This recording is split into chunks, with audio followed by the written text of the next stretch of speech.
Well, friends, we are nearing the end of our study. We have finally gotten to the last verse in Psalm 23, verse 6, and it's going to take us 2 weeks to tackle this. But as we've explored Psalm 23, so powerful, so meaningful, learning so many new things that for many of us, I hope this has just taken our relationship with God to a deeper level. And last week we talked about this idea of preparing a table before me in the presence of my enemies. You anoint my head with oil, my cup overflows. And we talked about how this was a shift in the shepherding context, not a total departure from, but just a different facet of that context, of a Bedouin context, or just being in someone's tent or home under this umbrella of hospitality, of being a guest in someone's home who serves as our host. And David talks about how God is a generous host, and we explored the many ways that David highlighted that. And we said again that it was a bit of a detour, if you will. It was an extension, but as far as it wasn't just like the pure shepherding context through and through about sheep and goats and all of that. But when we come to verse 6, we now come back to that shepherding context fully again. So we've just kind of made this turn back. And the last verse goes like this: "Surely goodness and love will follow me all the days of my life, and I will dwell in the house of the Lord forever." So again, I mentioned that we'll tackle this in 2 episodes. So we'll tackle this last part next week. But for now, surely goodness and love will follow me all the days of my life. Now, from a shepherding context, David is talking about, okay, at the end of the day, you are heading back to the sheepfold, wherever that may be. And as you're walking back at the end of the day, after walking the 5 square miles, it's getting late, it's dusk, it's starting to get a little bit dark, is that you are hyper aware that something may be following the flock. As if you're walking through, a dark alley late at night, and you just kind of have this sense of, is someone following me? I mean, that's always going through your mind. And a shepherd is having that as well. Because at the end of the day, as they're walking back to the fold, the shepherd knows, my flock is tired, and this is a prime time for one of the predators to be following us, looking for any weak or tired, sheep or goats that are hanging out at the back of the flock. Particularly wolves love to do this around dusk. And so as David is talking about, we're heading back at the end of the night, he's talking about something following them. But it's not a wolf, it's not a lion, it's not a bear, it's not a leopard, it's not a fox. He says this, he says, goodness and love follow me. That is what's on my heels. And he said, not only just like at the end of the day, he's saying all of the days of my life. And it's such a cool picture, because David, as a shepherd, knows that you've always got to make sure that you're taking care of the back end of the flock. So sheep know where to go if they're going back home. And so oftentimes at the end of the day, a shepherd will slip to the back. If a shepherd has an assistant or an under shepherd, they'll come up from the back. If you have some kind of dog or so, the dogs will often, come from the back, or they'll go in the front and the shepherd will be in the back. If you have a dog, more often the shepherd is kind of leading and the dog is the back. But you recognize that what's coming behind you, you always need to be aware of. And David spins this as something that's following him is really, really awesome. Okay, I was going to say good, but then apparently that would be a ton, because now we have surely goodness and love. So here's what I want to do, is I want to teach you 3 Hebrew words in this teaching. And the first one is this word goodness.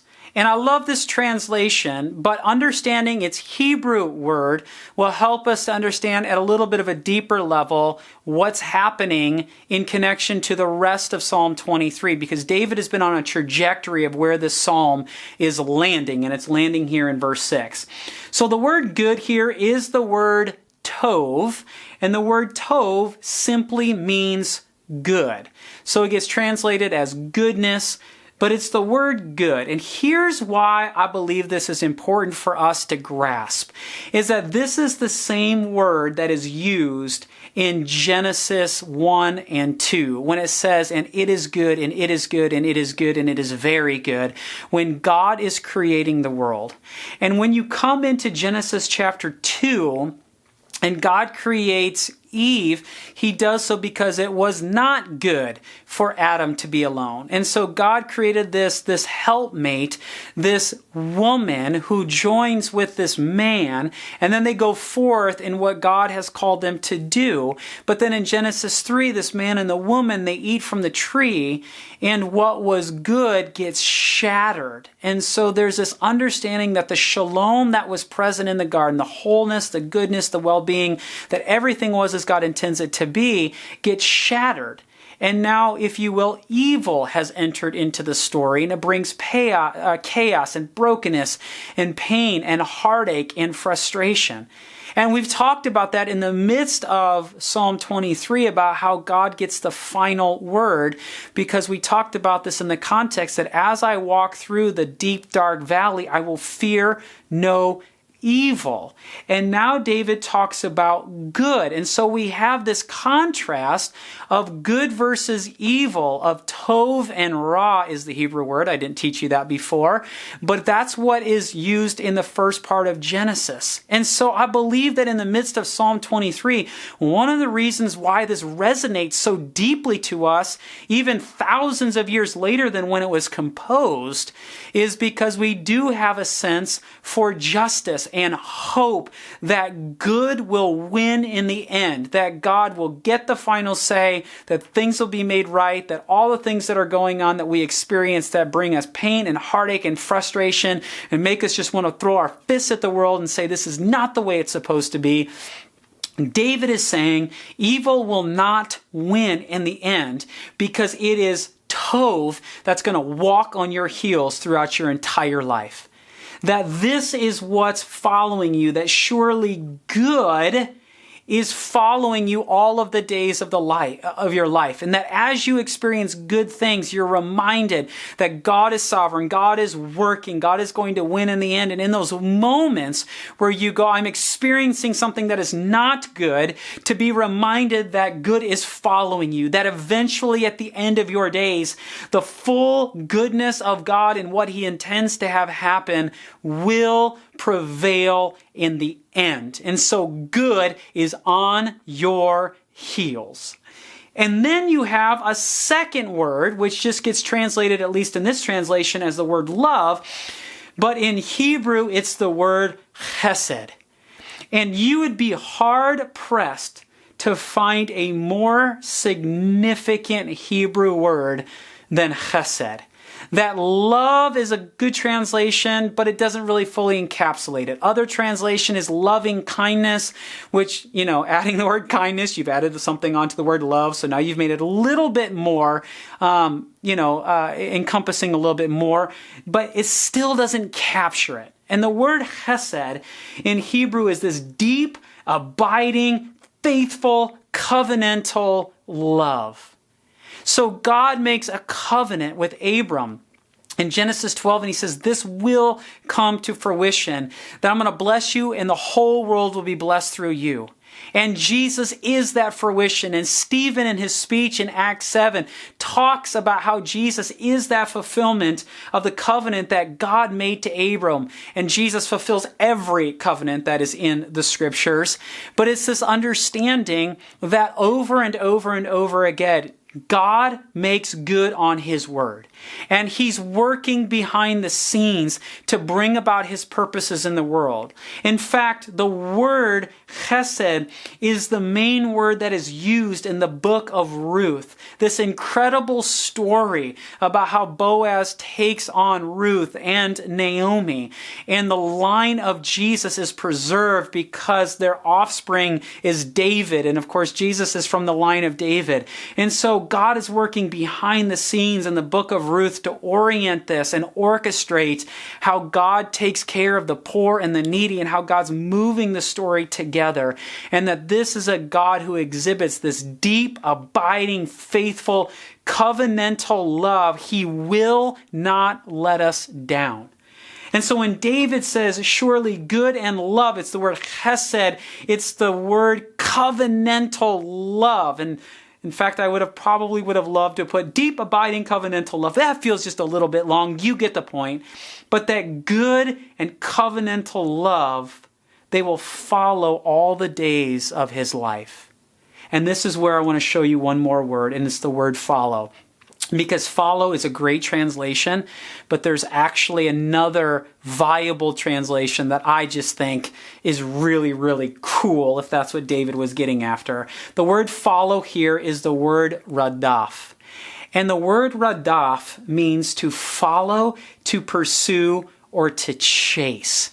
Now, this word is often used in the context of an enemy pursuing someone. So we've just come off the piece in verse 5 where David talks about, God, you're the generous host that provides a table for me in the midst of my enemies. And so for David to use the word radaf, that is used in connection to enemies, but it isn't enemies that are following David or are pursuing David, or I love the word chasing David.